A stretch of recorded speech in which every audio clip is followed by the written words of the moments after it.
Hello guys, welcome back to my channel, AnjelMae, and welcome back to another makeup tutorial. For today's video, I'm going to do a pink and yellow gold eye makeup. But before that, if you're new here, please don't forget to subscribe and click the notification bell to get updated every time we upload a new video. Without further ado, let's get started!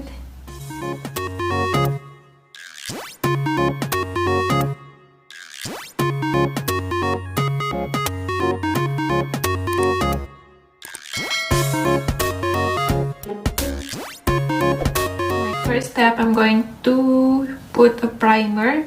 I will be using my L'Oreal Base Magic Smoothing Primer.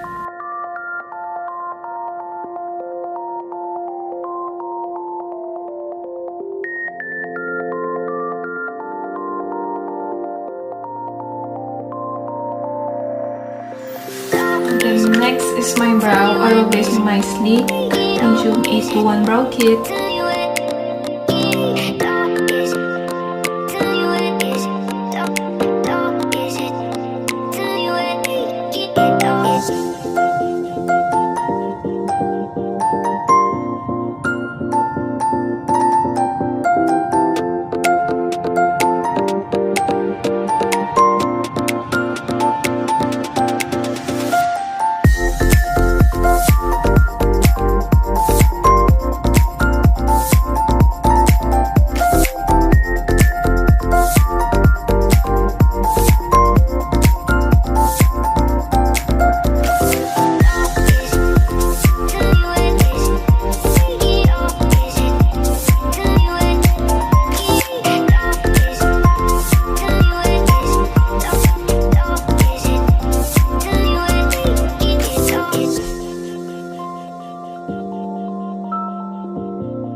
That's it for today. Thank you for watching. If you like this video, please let me know by clicking the like button, subscribe if you want more from my channel, and click the bell button on to be notified every time I upload a new video.